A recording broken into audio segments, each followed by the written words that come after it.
Hi viewers, welcome to our channel. ప్రస్తుతం మనతో పాటు సీనియర్ జర్నలిస్ట్ దాము బాలా సార్ వారితో మాట్లాడదాం. నమస్కారం సార్. సార్, తెలంగాణ కాంగ్రెస్ పార్టీకి షాక్ తగిలింది. నిన్న ఒక కాంగ్రెస్ ఎమ్మెల్యే బీఆర్ఎస్ పార్టీలోకి రావడం చూస్తాం. అంటే యాక్చువల్గా ఆయన బీఆర్ఎస్ ఎమ్మెల్యేని కాంగ్రెస్లోకి వెళ్ళాడు, మళ్ళీ రివర్స్ అయ్యారు. అంటే గత కొంతకాలంగా కూడా బీఆర్ఎస్ ఎమ్మెల్యే అందరూ కాంగ్రెస్ పార్టీలోకి షిఫ్ట్ అవ్వడమే చూస్తాం. కానీ మళ్ళీ ఇప్పుడు ఎందుకు వాళ్ళు యూటర్న్ చేసుకుంటున్నారు?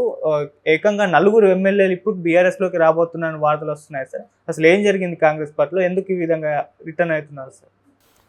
ఇప్పుడు యాక్చువల్గా బీఆర్ఎస్ అసెంబ్లీలో స్ట్రెంగ్త్ ఫస్ట్ 39 ఎలక్షన్ తర్వాత, అందులో ఒక కంటోన్మెంట్ ఎలక్షన్లో ఒక బై ఎలక్షన్లో పోయింది 38లో 9 మంది ఎమ్మెల్యేలు వెళ్ళిపోయారు. 9 మంది వెళ్తే ఇంకా 29లో కూడా ఇంకొక 10 మంది ఎమ్మెల్యేలు ఆషాఢ మాసం తర్వాత రేవంత్ రెడ్డి సమక్షంలో జాయిన్ అవ్వబోతున్నారు అనేది మొన్ననే అనౌన్స్ చేశారు. సో ఓవరాల్గా తీసుకుంటే అసెంబ్లీలో బీఆర్ఎస్ కాంగ్రెస్లోకి మెర్జ్ అయిపోయే పరిస్థితి కనిపిస్తూ ఉంది. ఎందుకంటే ఇంకొక 10 మంది వస్తే ఆల్రెడీ ఇప్పుడు 29 ఉన్నారు, 10 మంది వస్తే 19 మంది మాత్రమే ఉంటారు. సో ఈ సిచ్యువేషన్లో ఇప్పుడు సడన్గా ఎవరు ఊహించని పరిణామం ఒకటి చోటు చేసుకునింది. అదేంటంటే కాంగ్రెస్లోకి వెళ్ళిన బీఆర్ఎస్ ఎమ్మెల్యేలు మళ్ళీ బీఆర్ఎస్లోకి వస్తున్నారు. ఆల్రెడీ గద్వాల ఎమ్మెల్యే కృష్ణమోహన్ రెడ్డి వచ్చేసాడు. మళ్ళీ నిన్న కేసీఆర్ని కలిసి ఆయన మళ్ళీ నేను బీఆర్ఎస్లో చేరుతున్నానని చెప్పాడు. అట్లాగే భద్రాచలం ఎమ్మెల్యే తెల్లం వెంకట్రావు, ఆయన ఆల్రెడీ నిన్న మాజీ మంత్రి వేముల ప్రశాంత్ రెడ్డిని కలిసి నేను బీఆర్ఎస్లోకి వస్తానని చెప్తున్నాడు. సో ఆయన వచ్చేసే అవకాశం ఉంది. అట్లాగే జగిత్యాల ఎమ్మెల్యే సంజయ్ కుమార్ ఆ మధ్యనే కాంగ్రెస్లో చేరాడు, తను మళ్ళీ బ్యాక్ వస్తున్నాడు.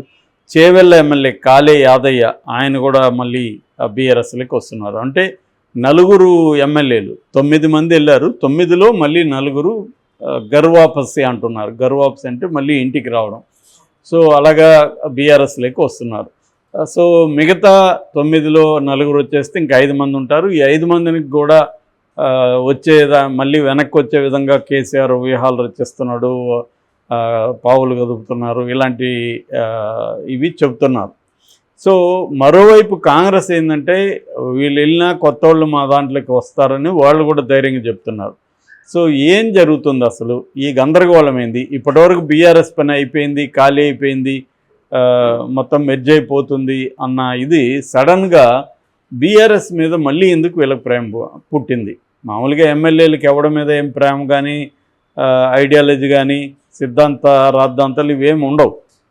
ఇవాళ ఉన్న అన్ని పొలిటికల్ పార్టీలు ఒకటే అని చెప్పాను నేను చాలాసార్లు. సో దానికి ఒక ఎగ్జాంపుల్గా ఇది కూడా చెప్పొచ్చు. ఈ పార్టీలోకి గెలుస్తారు, మళ్ళీ ఆ పార్టీలోకి వెళ్తారు, ఆ పార్టీలోంచి ఈ పార్టీలోకి వస్తారు. ఎవరికి ఏ పట్ల పార్టీ లాయల్టీ అనేది ఎవరికి లేదు. ఎవరికి వాళ్ళ సొంత లాయల్టీనే ఉంది. అంటే నాకేంటి ఉపయోగం, 5 ఏళ్ళు నేను ఎలా సర్వైవ్ కావాలి, 40-50 కోట్లు ఖర్చు పెట్టాను, ఈ 40-50 కోట్లు నాకు ఎక్కడి నుంచి వస్తాయి మళ్ళీ రిటర్ను, ఇదే వాళ్ళ సమస్య. ఎందుకంటే ఎలక్షన్స్ అనేవి కాస్ట్లీ అయిపోయినాయి. ఒక్కొక్క ఎమ్మెల్యే 30 నుంచి 40 కోట్లు ఈసారి ఖర్చు పెట్టారు. ఎంపీలు 100 నుంచి 150 కోట్లు పెట్టారు. ఆ డబ్బులు ఎక్కడి నుంచి రావాలి? మళ్ళీ వీళ్ళు సంపాదించాలి అక్రమంగా సంపాదించాలంటే తమ పార్టీ అధికారంలో ఉండాలి. తమ పార్టీ లేకపోతే అవతల పార్టీ ఏం చేస్తుంది? వీళ్ళని ఆర్థికంగా దెబ్బతీయడం, వీళ్ళని కేసులు పెట్టడం. ఈ ప్రెజర్ ఇప్పుడు అన్ని పొలిటికల్ పార్టీలు అదే చేస్తున్నాయి. అక్కడ తెలుగుదేశం అదే పనిలో ఉంది, ఇక్కడ కాంగ్రెస్ అదే పనిలో ఉంది, నేషనల్ వైడ్గా బీజేపీ అదే పనిలో ఉంది. ఇదే పని అన్ని పార్టీలు చేస్తున్నాయి. అంటే నువ్వు మా వైపు ఉండు, అక్కడ ఉంటే నిన్ను అరెస్ట్ చేస్తాం అన్న సిగ్నల్స్ పంపిస్తున్నావు. అందుకని వీళ్ళకి కూడా ఏంటంటే ఒక వేరే మార్గం కూడా లేదు. సో ఈ మోడల్ ఆఫ్ ద డెమోక్రసీ, ఇవాళ ఉన్న మోడల్ ఆఫ్ ద డెమోక్రసీ ముఖ్యంగా ఎలక్టరల్ పాలిటిక్స్ అంటారు. సో ఈ ఎలక్టరల్ పాలిటిక్స్ మోడల్ అనేది ఇవాళ ఆ పరిస్థితికి తీసుకొచ్చింది అందరినీ. సో ఈ కాంటెక్స్లో వీళ్ళు ఎందుకు వెళ్ళినట్టు, ఎందుకు వచ్చినట్టు, ఎందుకు వెళ్ళారనే దగ్గర మనకు ఆన్సర్ బాగానే ఉంది. ఎందుకంటే అధికారంలో కాంగ్రెస్ ఉంది కాబట్టి బీఆర్ఎస్ హోప్ లేదు, 5 ఏళ్ళు ఫైట్ చేసి ఇది నిలబడుతుందా అనేది లేదు. ఆల్రెడీ కవితని జైల్లో పెడితేనే సొంత కూతుర్ని 4 నెలలుగా ఆయన బయటికి తీసుకురాలేకపోతున్నాడు. గట్టిగా రేవంత్ రెడ్డికి వ్యతిరేకంగా ప్రజా ఉద్యమాన్ని నిర్మించడం కానీ పోరాటం కానీ చేయలేకపోతున్నాడు. కేసీఆర్ బలహీనంగా ఉన్నాడు. కేటీఆర్, హరీష్ రావులు ఫైట్ చేసినా కూడా సరిపోవట్లేదు. కాబట్టి హోప్ లేదు బీఆర్ఎస్కి. అనేది ఎక్కువ మంది వెళ్ళిపోయారు. అట్లాగే కాంగ్రెస్ కూడా వీళ్ళని అటాక్ చేయడానికి రకరకాల పద్ధతుల్లో చేసింది. మేబీ బయటికి మళ్ళీ ఎందుకు వెనక్కి వచ్చారు అంటే 2 రకాలుగా చెప్తున్నారు. ఒకటి, కాంగ్రెస్లో వీళ్ళు వెళ్ళినా కూడా అక్కడ అదొక సముద్రం లాంటిది కాంగ్రెస్.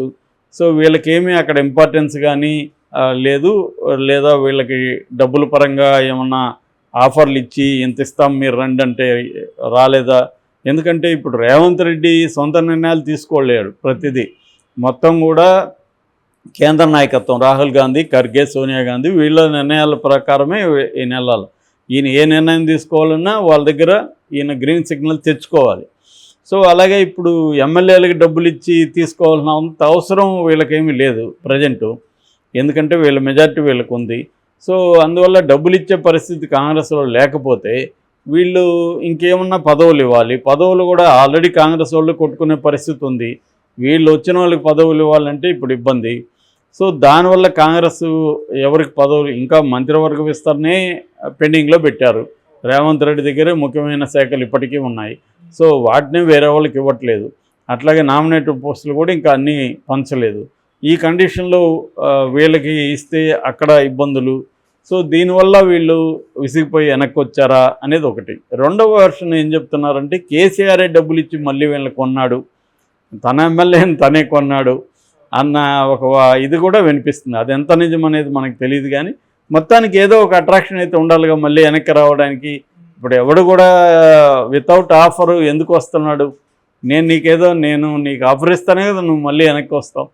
సో ఇక్కడ కాంగ్రెస్ కంటే మళ్ళీ బీఆర్ఎస్లోకి వెళ్తేనే నాకు బెటర్ అనుకుంటేనే కదా వస్తారు. లేకపోతే బీఆర్ఎస్ మీద ప్రేమ సడన్గా ఒక రాత్రి కల్లోకి వచ్చి ఏరే నువ్వు తప్పు చేస్తున్నావు అని దేవుడు చెప్తే వచ్చేసారా? వీళ్ళెవరు అట్లా వచ్చేసే బ్యాచ్ కాదు. ఇదేమి సినిమా కాదు లాస్ట్లో హీరో ఉపన్యాసం ఇస్తే విలన్ మారిపోయేలాని. వీళ్ళందరూ కూడా క్లారిటీగానే వెళ్ళారు. ఆ క్లారిటీ అక్కడ మిస్ అయింది. దానికంటే బెటర్గా ఇక్కడ ఆఫర్ ఉంటేనే వస్తారు. సో ఏం ఆఫర్ ఇస్తాడు కేసీఆర్? డబ్బులు మాత్రమే ఇవ్వగలడు, ఎందుకంటే ఆయన దగ్గర డబ్బులు ఉందని అందరికీ తెలుసు. సో డబ్బులు మాత్రమే ఇవ్వగలడు వీళ్ళకి. సో ఒకటి, అక్కడ భరించలేని పరిస్థితి ఉండి ఇక్కడ ఉండే కంటే అక్కడ ఉంటే కొద్దిగా పరువు అన్నా ఉంటుంది అనుకోనన్నా రావాలి. రెండవది, అక్కడ ఏమీ అందలేదు, ఇక్కడ కనీసం డబ్బులు వస్తున్నాయి, సరే డబ్బులు వస్తున్నాయి కదా ఇక్కడే ఉందాము, అక్కడ ఎట్లాగో ఏం లేదనుకోనన్నా రావాలి. ఈ 2 కారణాలు తప్ప ఒకవేళ ఎవరన్నా నిజంగా కూడా పశ్చాత్తాపడి వస్తే కూడా ఇవాళ జనం నమ్మే పరిస్థితి లేదు. ఎందుకంటే అటువంటి కండిషన్ లేదు. వీళ్ళందరూ ఇక్కడ బీఆర్ఎస్లో గెలిచి బీఆర్ఎస్ సపోర్ట్తో అన్నీ పొంది టక్కని జంప్ అయ్యారంటేనే వీళ్ళకి ఏ రకమైన వాల్యూస్ లేవనే కదా. మరి అలాంటి వాల్యూస్ లేని వ్యక్తులు మళ్ళీ ఎందుకు వెనక్కి వస్తున్నారు? ఏదో ఒక రకమైన వాళ్ళకి లబ్ధి అనేది దొరకాలి. ఆ లబ్ధి ఏం దొరికే అవకాశం ఉంది బీఆర్ఎస్లో? డబ్బులే, ఇంక వేరే ఏమీ లేదు. సో ఆ రకంగా కేసీఆర్ ఏమైనా ఆఫర్ చేస్తున్నాడా? ఎందుకంటే కేసీఆర్కి కూడా ఇప్పుడు డ్యామేజ్ అయిపోయింది. మళ్ళీ మిగతా వాళ్ళని పోనీయకుండా ఉండాలంటే ఎవరో 4-5 మంది వెనక్కి వస్తే మిగతా వాళ్ళు పోవడానికి జంకుతారు. పోవాలనుకునే వాళ్ళు కూడా వీళ్ళు మార్చొచ్చు. అరే బాయ్ అక్కడికి పోయి ఏం చేస్తాం, మేమే వెనక్కి వచ్చాం, మీరెందుకు పోతారు, ఇక్కడే ఉండండి నేను మీకు కూడా ప్యాకేజ్ ఇప్పిస్తాను అనేమన్నా కేసీఆర్ ఒక మాస్ ప్యాకేజ్ ప్రకటించి మీరు వెళ్ళకండ్రా బాబు, మీకేం కావాలో నేను చూసుకుంటానని చెప్తున్నాడా? ఒకవేళ కేసులు పెడితే నేను చూసుకుంటానంటున్నాడా? ఎందుకంటే తెలుగుదేశం పార్టీ పెట్టే స్థాయిలో ఇక్కడ కాంగ్రెస్ పార్టీ ఎమ్మెల్యేల మీద కేసులు పెట్టే పరిస్థితి అంత లేదు. అక్కడతో కంపేర్ చేసుకుంటే అక్కడ చాలామందిని టార్గెట్ చేస్తున్నారు, ఇక్కడ అంతమందిని ఏమి ఇప్పటివరకు టార్గెట్ చేయలేదు. సో రెండోది ఏంటంటే అక్కడ స్వతంత్రంగా నిర్ణయాలు తీసుకోగలడు చంద్రబాబు. ఆయన ఎవరికి బాధ్యత వహించాలని అవసరం లేదు. మాటలు ఏమన్నా ఉంటే పవన్ కళ్యాణ్ చెప్పాలో, పవన్ కళ్యాణ్ కూడా వ్యతిరేకించే వైసీపీ వాళ్ళ మీద కేసులు పెట్టద్దని పవన్ కళ్యాణ్ ఎందుకంటాడు? ఆయనకు కూడా అదే కోరికే కదా. కాబట్టి అక్కడ ఇబ్బంది లేదు. ఇక్కడ రేవంత్ రెడ్డి ఏ నిర్ణయం తీసుకున్నా పైనుంచి ఢిల్లీ నుంచి రావాలి కాబట్టి ఇక్కడ ఆయన వాళ్ళ మీద కేసులు పెట్టండి, వీళ్ళని లోపలేసేయండి అనే పరిస్థితి లేదు. ఏమున్నా కూడా అక్కడ గ్రీన్ సిగ్నల్ మొత్తం లిస్టు తీసుకెళ్ళాలి, అజెండా డిస్కస్ చేయాలి, ఒప్పించుకోవాలి వాళ్ళని. అక్కడ కూడా ఏంది, ఎవడో సింగిల్ గై లేరు, ఆడ ఒక బ్యాచ్ ఉన్నారు. ఖర్గే ఉన్నాడు, కేసీ వేణుగోపాల్ ఉన్నాడు, రాహుల్ ఉన్నాడు, సోనియా ఉంది. వీళ్ళంతా కూర్చొని డిస్కస్ చేసుకొని చేయాలి. ఈ ప్రాసెస్ అంతా ఉంటుందన్నమాట. అందువల్ల నేను అనుకోవడం కేసీఆర్ ఆఫర్ ఏదో ఇచ్చుంటాడు వాళ్ళకి, ఆ ఆఫర్ నచ్చి వెనక్కి వచ్చి ఉంటారు తప్ప వేరేదేం లేదు. సో ఇదొక ఎత్తులు పై ఎత్తులు వేసే ఒక రాజకీయ యుద్ధం లాంటిది కాబట్టి యుద్ధంలో రకరకాల ఎత్తుగళ్ళు వేస్తారు. కేసీఆర్ని కూడా మనం తక్కువ అంచనా వేయలేం. ఆయన అనేక క్రైసిస్ని చూశాడు కాబట్టి దీన్ని ఫేస్ చేస్తున్నాడు.